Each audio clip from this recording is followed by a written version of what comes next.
our fourth contestant for the International Speech Contest, Matthew Dever, and his speech title is Flip the Script. Flip the Script, Matthew Dever. Please take the stage, Matt. My family called me the quiet child. That was the script they gave me. I was the youngest of 3 siblings. Our dad's default volume setting was loud. When we talked, he yelled. When we didn't talk, he yelled. That was one reason I was quiet. Plus, my brother was 8 years older than me.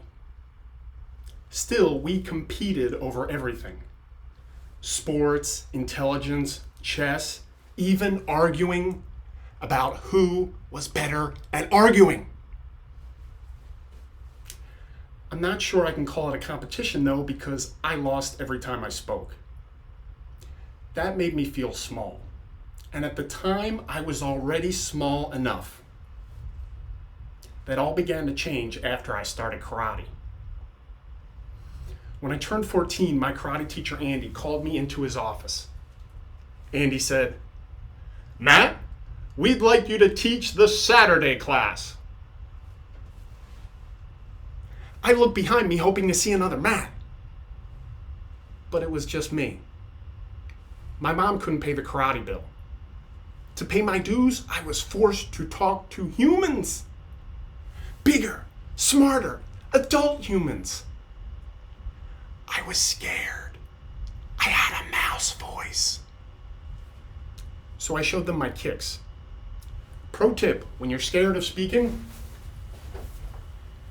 just kick the air.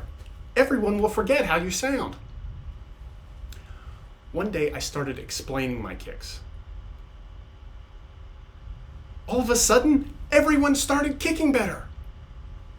For the first time, I felt my voice matter. But I still saw myself as the quiet child.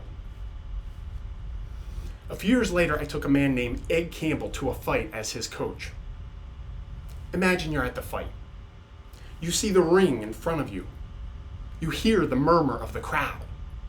You can feel the adrenaline. One problem. Ed was pacing. Ed looked like a nervous lion, which helped me because I was not great at talking to humans. But it was about to cost Ed the fight.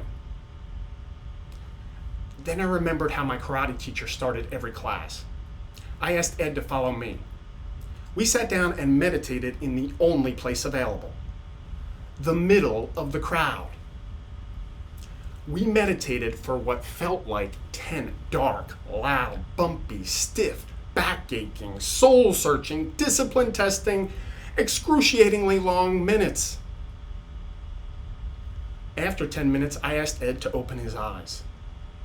And something magical happened. Ed was calm. In the second round, Ed dropped his opponent with a right cross. The referee waved his hands. Knockout. On the drive home that night, I realized the power of my voice. But it only lived at the gym. Not with my family, not with my friends, especially not at work. By this time, I was an engineer. A few years after that fight, I got my first management job. When I accepted the job, I thought about many things, including more money. I did not think about having to talk to brilliant engineers every day. And it showed. My talks had no substance and our project was a mess. Then I got feedback from my team. Matt is not original and not confident. By chance around this time, I met a group of great speakers. One was a writer, one taught English, one was British. Whatever he said sounded like gold. I was inspired. I became obsessed with writing. Now when I had to speak to my team, I wrote down my thoughts. I spoke with my voice. I condensed hours of thinking into minutes of leadership. My team started to listen because now I had substance. But our project was still a mess. So I went to talk to my manager, Scott. Everyone left Scott's office ready to change the world, but I never knew exactly why. That day I saw it. Scott's eyebrows had a hypnotic quality. Like they were telling you, yes, you can do this. It looked strange, but no one seemed to notice. Maybe because Scott's mind, words, and his body all showed he believed in you. And that's rare. I felt the opposite of being labeled the quiet child. I felt bigger and more confident. When I told my team members about their own potential, like Scott, I saw their motivation grow. In time, we took on bigger roles. We delivered a better product. Then one day, out of nowhere, our project manager, Tiffany, told me she thought I was an extrovert. I flipped the script.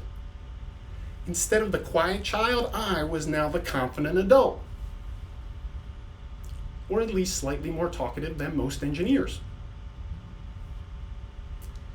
This is my story, but it's for my wife who thinks she's not creative, all my students who said they were not athletic, and my dad who always told us he was not smart. He was. They were. She is. Fellow humans, we can be proud of who we are. We might feel small from how others see us. We should be motivated by who we might become. And we can do the same for others when we see them not for who we think they are, but look deeper for all that they might be. When I look out on this audience, I don't see empty, black, soulless video boxes on Zoom. I see the biggest, smartest, most adult humans, fully capable of imagining a new script. Live the next act, and you will feel like gold. Back to you, big, smart contest chair.